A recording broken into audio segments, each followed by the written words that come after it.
A few years ago, I read somewhere, it was either an article or a book that said that war is not conducive uh, to the world. That particular sentence or statement, and I can't find where I read it. And it's usually thought that wars are fought mainly for resources and for territory, and yes, there's a certain truth to that, and but there's one aspect which is either not known or it's ignored. It's the fact that wars are also fought for the purposes of depopulating the earth. So that's why that's one of the reasons why we have these endless wars that have been going on for decades now. But let me just share this statement from this man here, Jacques Attali, who in his book called Verbatim spoke about the depopulation agenda, but he didn't use the word depopulation, but just listen to what he says here. And I've shared this before in some of my other videos. He says, so this here says, from a 1981 book by Bilderberger, Jacques Attali. Jacques Attali is a member of the Bilderbergers, okay, is an example of the elite's mindset. He said in his book, Verbatim, the future will be about finding a way to reduce the population. And it says, of course, we will not be able to execute people or build camps. We get rid of them by making them believe it is for their own good. We will find or cause something, a pandemic, of which pandemics actually don't exist. There's never been a pandemic here on this earth. These are stage events, okay? It says these pandemics or scamdemics, as I like to call them, targeting certain people, a real economic crisis or not, they actually cause recessions and economic crises. It says, when I say they, I'm talking about the bankers specifically, but also involved in all this is some of these organizations such as the Bilderbergers, the WEF, the Jesuits, the Catholic Church, the Masons, and many other secret societies. It says they can also cause a virus affecting the old or the elderly. It doesn't matter. The weak and the fearful will succumb to it. The stupid will believe in it. It's also insulting those that believe in such things and ask to be treated, just like what happened in the scamdemic that we had between 2020 and 2024. We will have taken care of having panned the treatment, a treatment that will be the solution. The selection of idiots will therefore be done by itself. It means, for instance, during this pandemic, most people were not forced to take the vaccine. Okay, they actually joined queues, lined themselves up to receive this, to take the poison dart. Okay, let me just read this again. The selection of idiots will therefore be done by itself. They will go to the slaughterhouse alone. But out of everything I've read here, the most important sentence is the very first one here, in quotes here, where Jacques Attali said, the future will be about finding a way to reduce the population. In fact, most of the time, including even yesterday, actually, I had a very interesting discussion with an acquaintance whose contacts I have on my WhatsApp.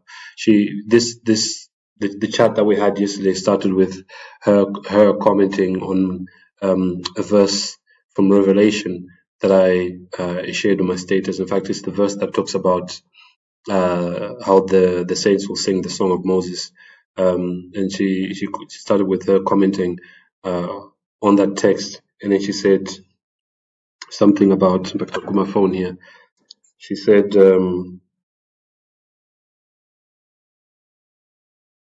something about the world being evil.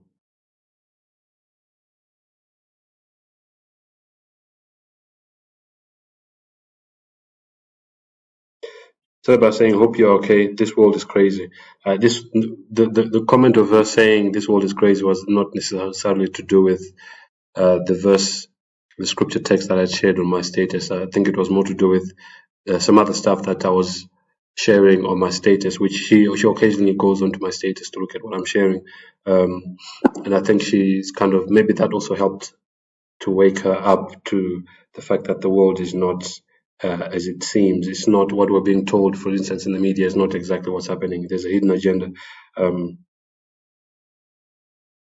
So I actually ended up sharing some. The point of me talking about this lady was that I was just saying I shared this quote here from Jack Attali, and when I shared it with her, she actually said, "I'm not at all surprised." And she explained to me as we were having this chat that she actually woke up during this pandemic, but unfortunately she had actually taken the first two jabs, and then she woke up and then stopped taking. She didn't take the boosters, and now she's trying to warn her family, but they're actually pushing her away. And every time she tries to warn them about certain things, like even the water that they drink, she bought Berkey filters for them, but they don't seem to be interested. Each time she tries to warn them about something, a hidden agenda that may be happening. She's in the UK with a family, with a husband, and she has two daughters who are married. And when she tries to warn them, they just say, "Oh, mom, please stop talking about that," or just leave it, that kind of thing. So I really feel for her, because I kind of I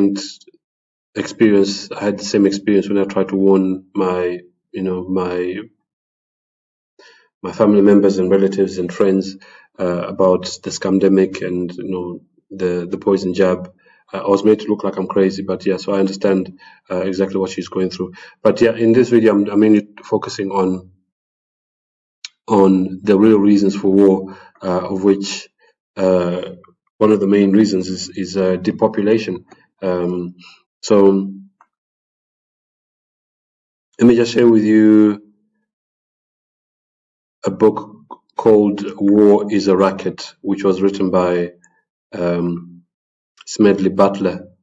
He was a major general in the United States Marine Corps. I think he's one of the most decorated men. He was very brave. He was got a lot of medals and awards for the things that he did in war. But even he woke up to the fact that like he says here, war is a racket, and he explains here in his book. He's actually the one who wrote this book. He says a racket is best described. The word racket can mean different things. A racket can be noise and stuff like that. But when he says racket, listen to what he says about it. He says it can be best described, I believe, as something that is not what it seems to the majority of the people. It's sold. War is sold as being done to achieve a certain thing, but it's actually not. That's not the real reason. It says only a small inside group knows what it is about. It is conducted for the benefit of the very few at the expense of the very many. Out of war, a few people make huge fortunes. So it's a business. War is a racket. Let me just read a bit more from this is chapter 2. This is actually a very short book. I think it's only about 24 pages as it shows here. So this is chapter 2, which says, who makes the profits? And it says here, the World War, rather, our brief participation in it has cost the United States some $52 billion. Not million, but $billion. Figure it out. That means $400 to every American man, woman, and child, and we haven't paid the debt yet. And bear in mind that I think America right now is in $39 trillion worth of debt. So I don't know what the debt was at the time when Smedley Butler was writing this, but it goes on to say we are paying it. Our children will pay it, and our children's children probably still will be paying the cost of that war. And I think it's referring to World War I and World War II. The normal profits of a business concern in the United States are 6, 8, 10, and sometimes 12%. But wartime profits that is another matter. 20, 60, 100, 300, and even 1800%. The sky is the limit. All that traffic will bear. Uncle Sam has the money. Let's get it. When he says Uncle Sam, he's talking about the U.S. government. Of course, it isn't put that crudely in wartime. It is dressed into speeches about patriotism, love of country, and we must all put our shoulders to the wheel. But the profits jump and leap and skyrocket and are safely pocketed. Let's just take a few examples. Take our friends, the DuPonts, the powder people. Didn't one of them testify before a Senate committee recently that their powder won the war? And I think he's talking about gunpowder, or saved the world for democracy, or something. How did they do in the war? And I thought, in terms of business, he's talking in terms of business. They were a patriotic corporation. Well, the average earnings of the DuPonts for the period 1910 to 1914 were $6 million a year. It wasn't much, but the DuPonts managed to get along on it. Now let's look at their average yearly profit during the war years 1914 to 1918. $58 million a year profit, we find, nearly 10 times that of normal times. And the profits of normal times were pretty good, an increase in profits of more than 950%. See that the DuPonts, when there wasn't any war, they made just enough money, but when the war started, says their profits jumped to 950%. Take one of our little steel companies that patriotically shunted aside the making of rails and girders and bridges to manufacture war materials. Well, their 1910 to 1914 yearly earnings averaged $6 million. Then came the war, and like local citizens, Bethlehem Steel promptly turned to munitions making. Did their profits jump, or did they let Uncle Sam in for a bargain? Well, their 1914 to 1918 average was $49 million a year from $6 million. Or let's take United States Steel. The normal earnings during year period prior to the war were $105 million a year. Not bad. Then along came the war, and up went the profits. The average yearly profit for the year 1914 to 1918 was $240 million. Not bad. There you have some of the steel and powder earnings. Let's look at something else, a little copper perhaps. Anaconda, for instance. This Anaconda is a company named after a snake from the Amazon. Average yearly earnings during the pre-war years 1910 to 1914 of $10 million. During the years 1914 1918, profits leaped to $34 million per year. Or Utah Copper, which also made a massive killing, pardon the pun. Let's move on to something else. For the 3-year period before the war, the total profits of Central Leather Company were $3,500,000. That was approximately $1,167,000 a year. Well, in 1916, Central Leather returned a profit of $15 million, a small increase of 1,100%. That's all. The General Chemical Company averaged a profit for the 3 years before the war of a little over $800,000 a year. Came the war, and the profits jumped to $12 million, a leap of 1,400%. International Nickel Company, and you can't have a war without nickel, showed an increase in profits from a mere average of $4 million a year to $73 million yearly. Not bad, an increase of more than 1,700%. American Sugar Refining Company averaged $2 million a year for the 3 years before the war. In 1916, a profit of $6 million was recorded. Okay, let's just jump and read something else here.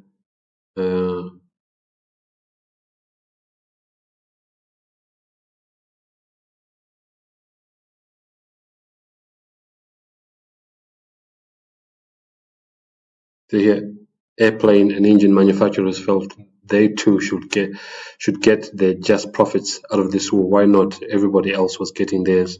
So 1 billion, count them if you live long enough, was spent by Uncle Sam in building airplane engines that never left the ground.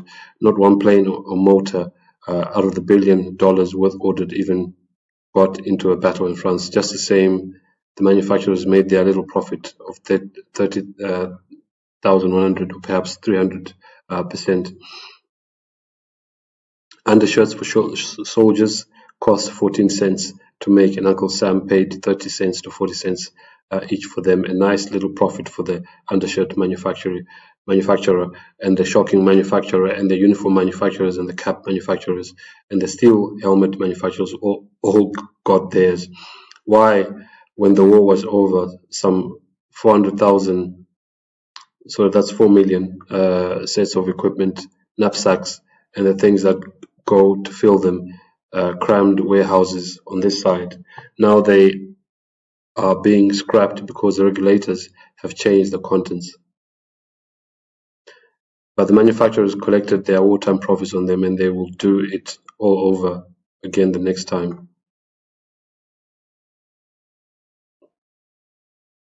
Yeah, so there were many companies that made lots of money. Shipbuilders, I mentioned here as well, made lots of money. And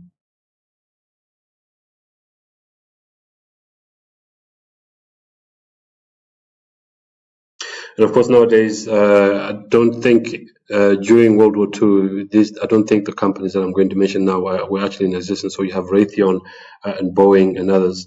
Raytheon, I think they make missiles and other bombs, and there are many companies that are actually involved in making munitions that actually make money from war.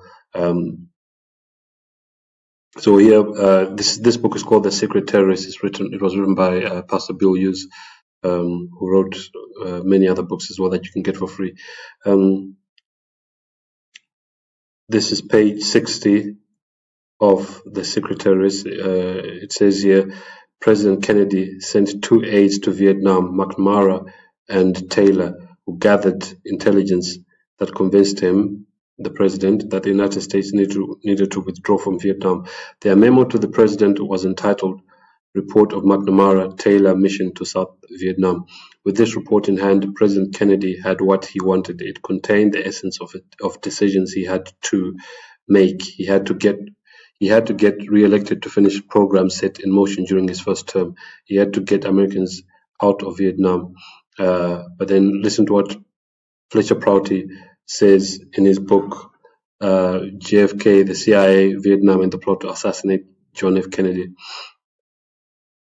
Fletcher Prouty tells us that on November 22, 1963, the government of the United States was taken over by the superpower group that wanted an escalation of the warfare in Indochina and a continuing military build-up for generations to come. So JFK was against the war in Vietnam, and this is one of the reasons why he had to be removed by being assassinated.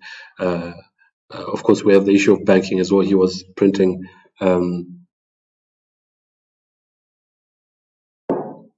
government money rather than allowing the Federal Reserve, which is a privately owned company, to print money. And he also wanted to dismantle or destroy the CIA, which he actually said openly.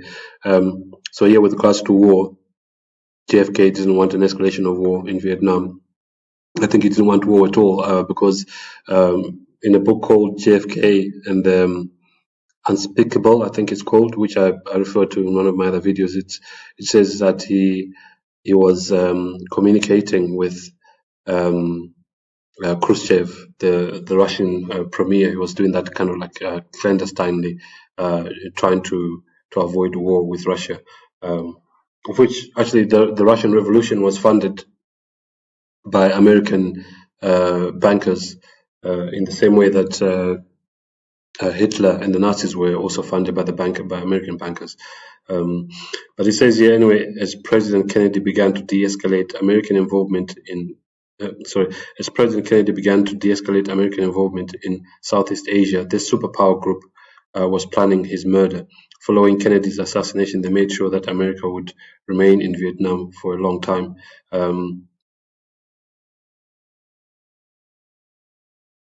So I think it was after the assassination of JFK that's when we ended up.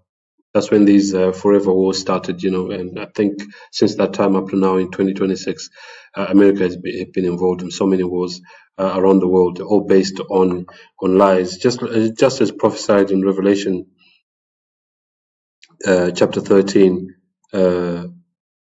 second half of Revelation chapter 13, where it says here that America, which we know to be the second beast of Revelation, uses deception. You see here, and deceiveth them that dwell on the earth by the means of those miracles. So America will claim that they've been attacked, like what happened in the Gulf of Tonkin, where they said that an American ship had been attacked by the Vietnamese. And of course, in 1993, when there was a car bomb that exploded in the basement of the Twin Towers, and of course we had 9/11. All this was done by the government itself, by the CIA and Mossad and CIA and the FBI. The FBI, the role of the FBI is to cover these things up, and of course the FBI was involved in covering up the assassination of JFK. But yeah, I just wanted to point out that this is all written down in Revelation 13 here, that America would use deception to attack other countries. They'll say they've been attacked and use that as an excuse to attack other countries. So even right now, as America is fighting this war with Iran, bombing Iran, the claim is being made that by President Trump, who is just a Jesuit puppet, that they're doing all this because they don't want Iran to get a nuclear weapon. Yet America and Israel have nuclear weapons. Of course, they'll say that if Iran is allowed to obtain nuclear weapons, then Iran will be a threat to the world. But let me just share something with you here that's not normally referred to. Where are we? I've actually read it before. So you see, Iran and America will act like they hate each other, but Western countries will act like Iran is their enemy. But listen to what this says here. This is from a book called The Committee of 300, written by someone called Coleman. It says, to press for the spread of religious cults such as the Muslim Brotherhood, Muslim fundamentalism, the Sikhs, and to carry out experiments of the Jim Jones and Son of Sam type murders, of which Jim Jones is the one that killed his followers by getting them to drink what is often referred today as Kool-Aid. And there are some who say that Jim Jones was actually Jesuit. And the whole point of Jim Jones starting this small sect was to discourage Christians from joining small groups, to remain in their churches, which have actually been infiltrated by Jesuits and the Catholic Church. Okay, it is worth noting that the late Ayatollah Khomeini was a creation of British intelligence, Military Intelligence Division 6, commonly known as MI6. Now, MI6 is actually an intelligence agency, the British intelligence agency that has to do with external threats to the UK. Okay, whereas MI5 is dealing with internal threats. Okay, let me just read that again. It is worth noting that the late Ayatollah Khomeini, was a creation of British intelligence, Military Intelligence Division 6, commonly known as MI6. So this Ayatollah was actually trained by MI6, as I reported in my 1985 work, What Really Happened in Iran.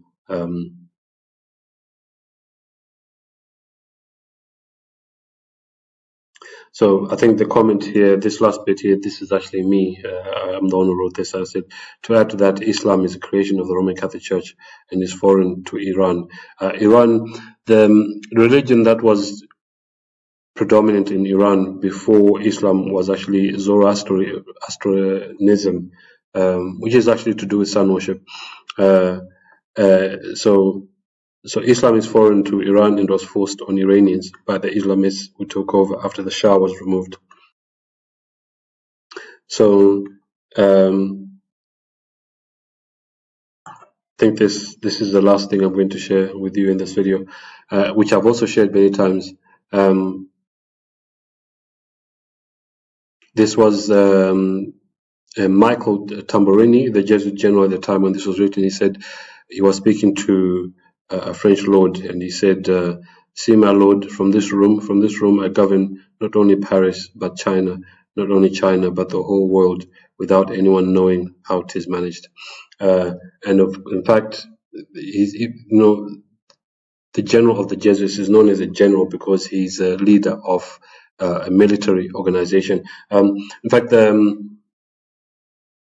Latin name for the Society of Jesus is Regimini Militantis Ecclesiae, a military regiment of the church. Okay, they are fighting wars mainly against Protestants. Okay, so And I believe, based on my research, that the Jesuit general is actually in control of all the militaries around the world, all the armies around the world. So when you see two countries fighting, they're actually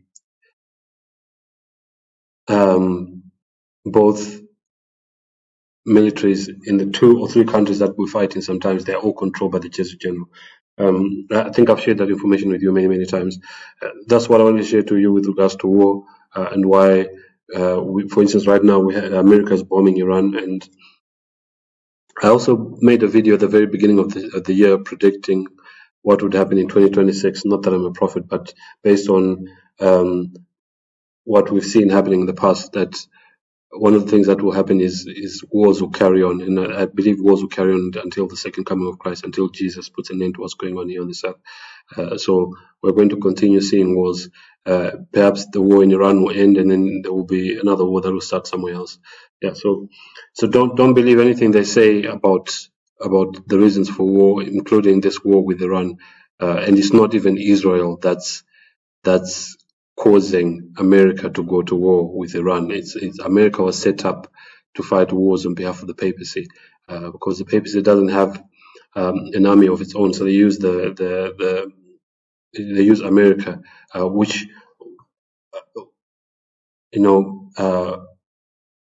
which is where the military-industrial complex is based. Remember, there are 3 city-states. We have banking in the city of London, and then we have religion, which is controlled from the Vatican in Rome, and then we have Washington, D.C., which is where the military-industrial complex is based. So, yeah, it surprises me that most people still believe what they're told in the media, bearing in mind how many times the media has been caught lying, including something as recent as this pandemic. They lied about that, they lied about babies being taken out of incubators in Kuwait, which then caused the public to be outraged with Saddam Hussein and his government. When they invaded Kuwait, it was said that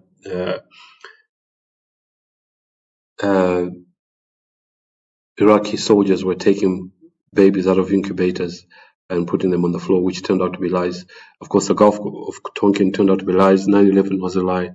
We are being lied to every day. But for some reason, when it comes to, let's say, the war with Iran, some of us, there are some out there who still believe what they are being told. I think that's the last thing I wanted to share with you, actually. So don't believe anything. Do your own research. Yeah. And thanks for watching the video.